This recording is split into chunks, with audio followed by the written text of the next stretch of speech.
This week on the Four Rivers Ag Report, I really hate to say this, but let it snow, let it snow, let it snow. Also, crop guy Tim Lenz is here to put last season in focus. And robot tractors. All that and much more on the Four Rivers Ag Report.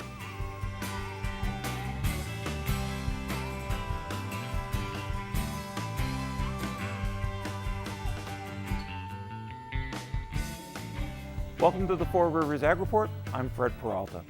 I hope you've been enjoying those beautiful sunsets because we've been having a lot of them lately. As a matter of fact, we've had so many nice nights, I began to think about the lack of, and this is a four-letter word for me, snow. We don't have any. And while my driveway is fine with that, we kind of need some. So this week during his inauguration, President Obama brought up a topic that is almost as difficult to get political consensus on as, say, gun safety. The topic, climate change. We, the people, still believe that our obligations as Americans are not just to ourselves, but to all posterity. We will respond to the threat of climate change, knowing that the failure to do so would betray our children and future generations. With me now to discuss the topic that the President brought up is Cameron Craig. And Cameron, it seems to me that we haven't been able to talk about what man is doing to the environment or climate change because it's a partisan political issue now. Should it be considered that? No, it should not be a political issue. We should use politics to solve the problems, but not use politics to determine whether or not climate change is actually occurring. We leave that to the scientists.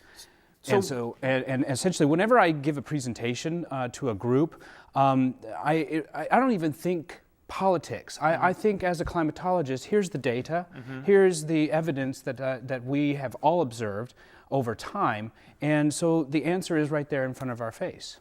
So what have the studies said, and are the studies evenly distributed between the no global warming versus man-made global warming studies? Well, the issue is that the people will vote for it's a hoax, it's happening, humans are totally responsible for it, but the answer is it's a natural fluctuation where humans are speeding up the process. Oh, okay. So it's just it comes and goes. That's right. Over time, it fluctuates, warm, cold, warm, cold. We're at that point right now where we're warm naturally, but we're speeding up. Okay, so what have we determined what we are doing to speed up the process? All human activity is not just one part of the industry, one sector of civilization or society. It's all of human activity, whether it be putting stuff into the atmosphere, whatever we do to the ground, the land modification, if you will, the expansion of cities that increases temperature. All of these things together are pieces of the puzzle. And part of that puzzle is that drought of 2012, that in 1 month we had only all temperatures, all days were above 90 except for one day. Okay, so that's not good. No, that's not good. And then what the climatologists are saying is that this drought that we experienced last summer will be the new normal. Really? Yes. Okay. And so, and another pieces of the pie are, even though it's like yesterday we had 5 degrees temperature on Tuesday. Right. People think, well, the global warming is not happening. Right. You have to remember that climate change takes into account what has happened over time. And people sometimes get it confused that, well, the Earth was much warmer, 71 million years ago. Well, true. That is true, but what we're doing is we have to compare apples and apples, not oranges and apples. And so people say 5,000 years ago the climate was warmer than it is today. That's true, but the Earth's orbit was a perfect circle. Okay. Whereas today it's more elliptical. Okay. I really didn't know that. Yeah, you're getting all kinds of. You asked the right question, but and I think I like to use this time to really kind of set the change the confusion. Okay. Now, you said it's what we put in the air. We're putting CO2 in the air at a record rate. Okay. But you also mentioned ground modification. Now, that gets to be tricky too, because the farmers, so I've been farming this for 80, 90 years. Now you're thinking more ground modification like in the cities, is that yes, true? cities, but the problem is that the cities are expanding. They're expanding outward. For example, like Indianapolis. Indianapolis, there is no natural boundary to keep it, small. It keeps it encroaching into agricultural lands. Okay. And so that helps to increase the temperature of that environment, Okay. in and around that environment. So agriculture actually would help. Actually, it would help. When we do plant corn, we do plant any type of vegetation. What it does is it takes the CO2 out of the atmosphere in the local area and puts oxygen out. Now, one of the things, it's going to be tough enough for America to come to a consensus as to what to do, but other countries are doing things in its race to improve their lives. The Amazon rainforest deforestation, that's affecting a carbon sink. What's a carbon sink? Basically, what we're doing is we're taking out the vegetation and not allowing for the trees to absorb that CO2. So it's left into the atmosphere. And so we're not putting oxygen out in place of that CO2. So every time that we remove vegetation from the land, we're taking an important component of that climate system that removes CO2. So really, individuals really can't affect change here, can they? We can collectively. Okay. We can't do it. I can't do it personally. I cannot save the world. You can't save the world. But collectively, we can. When we think about what we do on a daily basis, although it might be just a little tiny minuscule thing, collectively, it works. So, but yes, if we all do 1%, that's a lot of 1% That's worldwide. right. That's right. But there will probably have to be some sort of dictated standard behavior model Yes. worldwide. How do we decide what's most effective and what's not most effective for governments to do? We have to listen to the scientists. The scientists know what they're doing, and it's just not one scientist, it's a group of scientists, and their articles, their research, the journal articles that they write are peer reviewed. So there is, some jury going into this. So we have to listen to the scientists and go by what they're saying. Okay, now this is a trick question. Okay. I'm famous for these. But, what is the worst case scenario if we do something? What's the best case scenario if we do something? What's the worst case scenario if we don't do something? All right, I'll go the easy way. It is a trick question because what's the best scenario when you said what's the best thing that could happen if we do something? If we do something, it works. Okay. We reduce the extreme temperatures. We increase the distribution of precipitation where it should be. The worst case scenario is that the distribution of precipitation moves further up north or remains in some isolated areas. The Great Plains are going to be in trouble. And so we have to think about water resources with climate change. So really, in our area, we really need to pay attention to this because we're sitting on some of the best farm ground in the world. Right. That's right. And yet potentially the rain will be chasing up north, and some Canadian will be sitting on the best farm ground. That's right. And as one of my professors in my graduate school said, that Canada and Siberia will be the breadbaskets of the world. Now, this is going to be harsh to some of these farmers, but I'm not saying that it's all lost hope. Right. We have to rethink how we're using our water. Right. So it's water use. It's reduction of greenhouse gases. It's rethinking land usage. That's right. It may affect population density. What about population growth?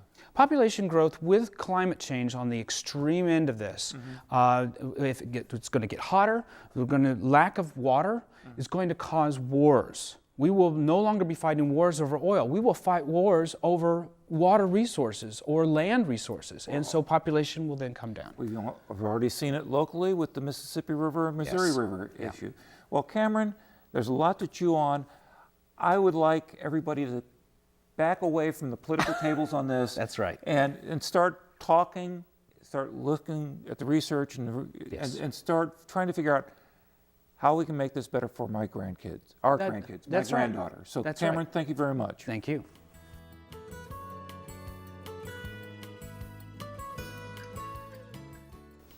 Monica is here with news of the Farm Bill, crop insurance payments, and getting rid of annoying pests.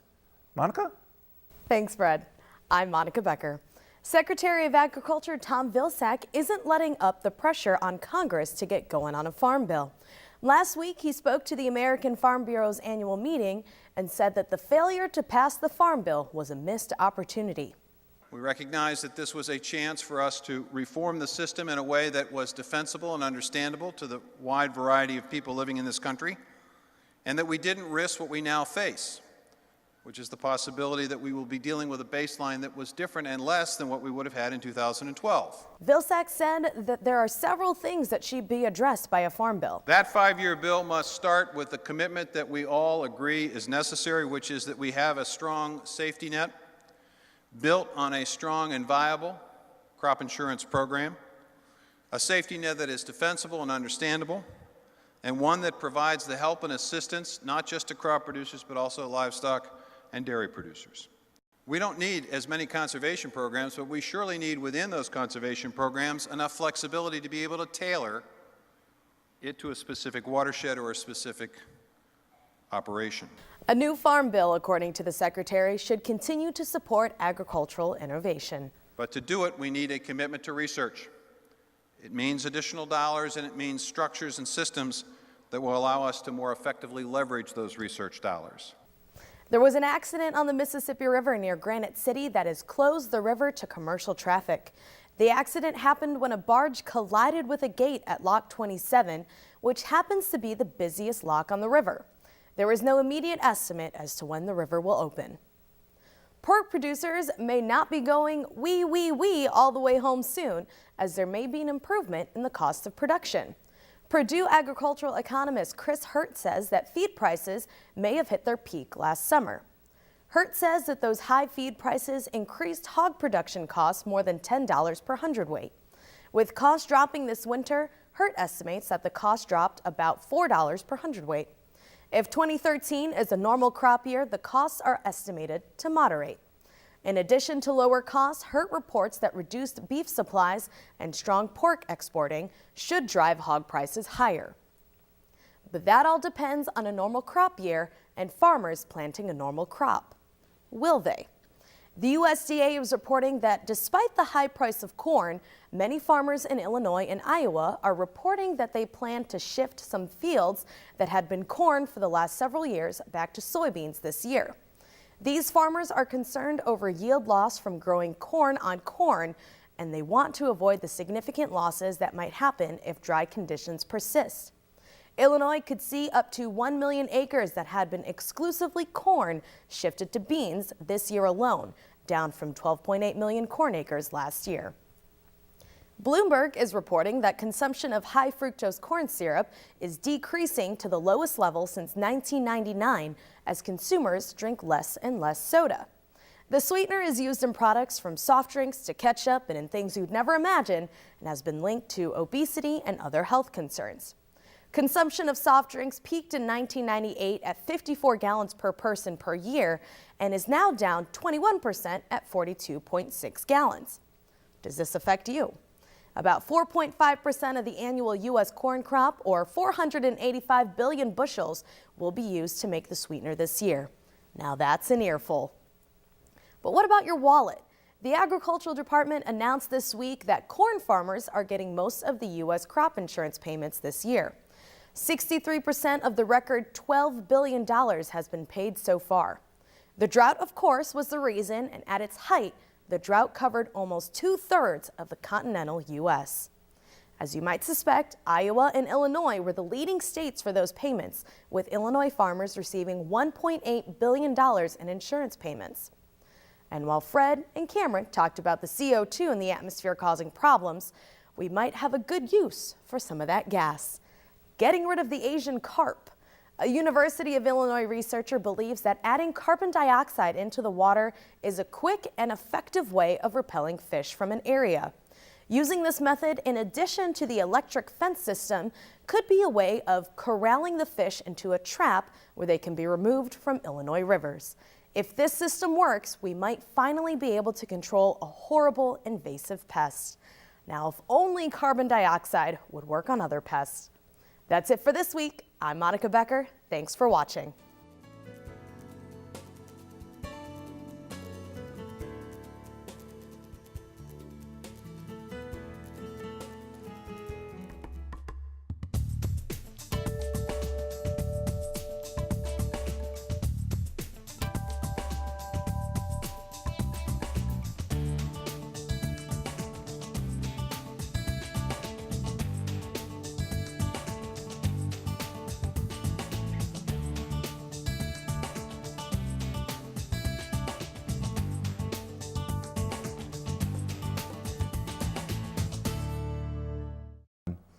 Well, I was lucky enough to coerce another one of our crop guys to come on down and visit us. Since it's a slow time for them, I asked Tim Lenz to come visit us today. And Tim's our Shelby County correspondent, one of our Shelby County correspondents. And Tim, just to refresh our memory, I know it's etched permanently on your brain, but what was last year like? Well, about like everyone else, of course, we got in early. Could have planted corn 1st of March. Yes. We held off. We planted a few little patches around the 15th of March, and then started planting for real probably March 26th. Planted pretty hard for a week, quit. Planted pretty hard for a week 1st of April. Right. Got a little shower, and then I think finished up end of April. And, right. And so, of course, like everyone, went in great. Had good stands like everyone else. Right. They good. Sprung up. Everything was. Yeah, exactly. You're thinking this is easy. Exactly. Looked so good. Went back and put a little more nitrogen on it. Yeah. Wanted to make sure we got those top yields, and then it quit raining. So there you go. Yeah, that quit raining was the common thread. I remember talking to you guys, almost feeling like a psychiatrist sometimes. It's going to be okay. It's going to be okay. So it got dry. Now, what did your yields end up looking like? For field averages, we went anywhere from about 120, which was on some of that corn that we planted March the 15th, to I had field averages down in the 20s. Yep. Overall averages in the 50 to 60 range. Okay, so it wasn't a great year, but you had crop insurance, right? Yes, exactly. So you wish you would have earned that money instead, but you paid crop insurance over years, so it's you're due. But how did your beans end up looking? Actually, they again, went in early. We generally, we planted some of those in April, and of course, I usually always plant my early beans early, just to give them a little longer time to pod and to bloom. And of course, they were almost dead before it started raining.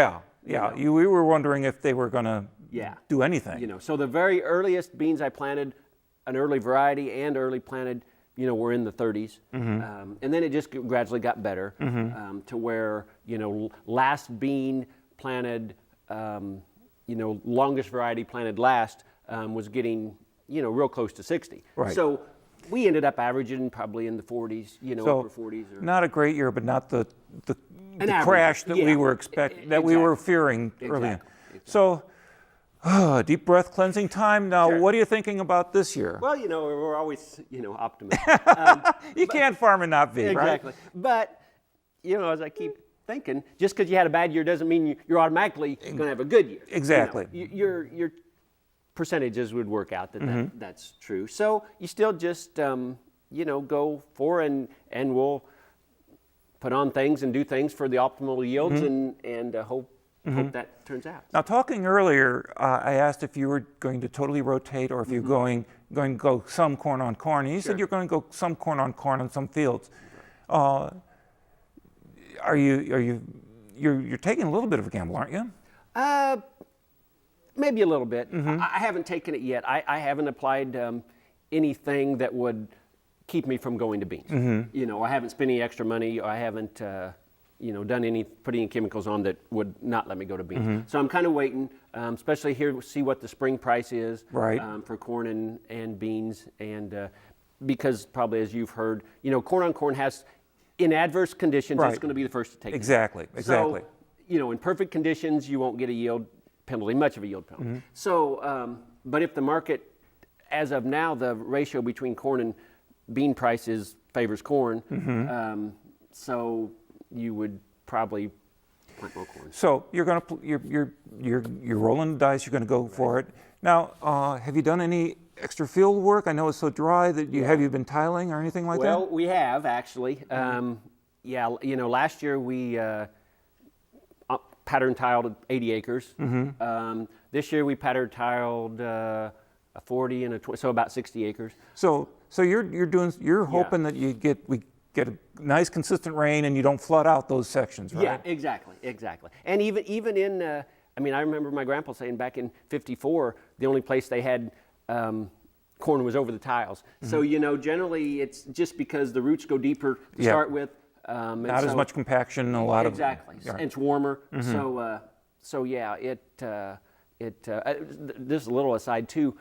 We've got some pipelines that go through our ground, and I don't know, you can usually tell because it's a little bit drier. This year, the beans over those were like, you know, just a lot. I don't know if they sweat, you know, and put off some moisture, but the beans were, you know, like a foot taller and greener, and the others were all dying. Like I said, I don't know if it was, you know, kept the ground cooler almost, because it's anhydrous, so it's running through them. Right. And, you know, that's really cold. So I don't know. They're supposed to be 10 foot deep, so I don't know. Well, it doesn't matter so long as those... Yeah, exactly. It was kind of So what are your phenomenal. neighbors thinking about doing?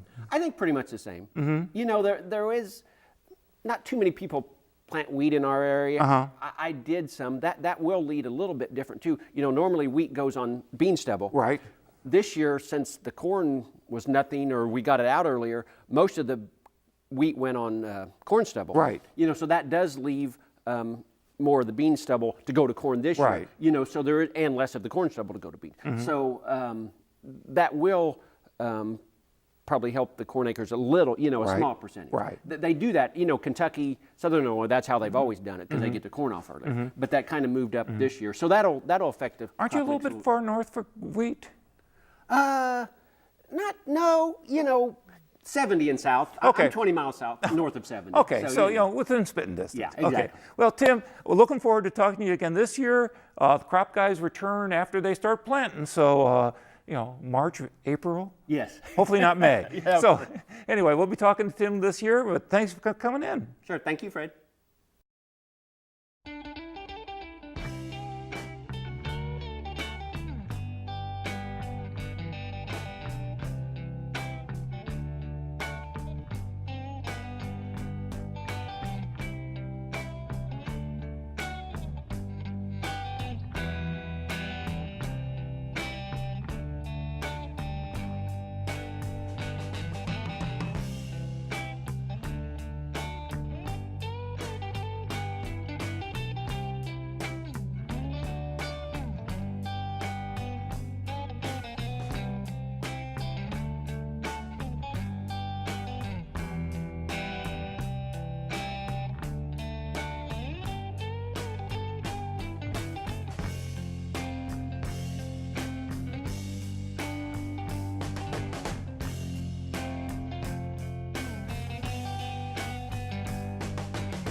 along with the technological terms that you may need to learn might be Klaatu Barada Nikto.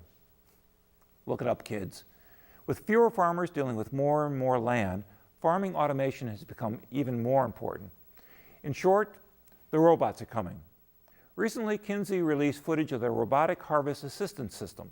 The system parks the grain truck until the farmer calls. Then the robot pulls up parallel to the combine and the farmer can unload without stopping. Then the system waits until the next round for grain. When the semi is ready to be loaded, the truck driver calls the robot and it pulls up to the semi and unloads. Sorry, I just love toys. Well, speaking of technology, be sure to start following us on Twitter. It's 4 Rivers Ag, no spaces. Well, that's it for this week. Work hard, be safe, and enjoy those beautiful sunsets. I'm Fred Peralta, and thanks for watching the 4 Rivers Ag Report.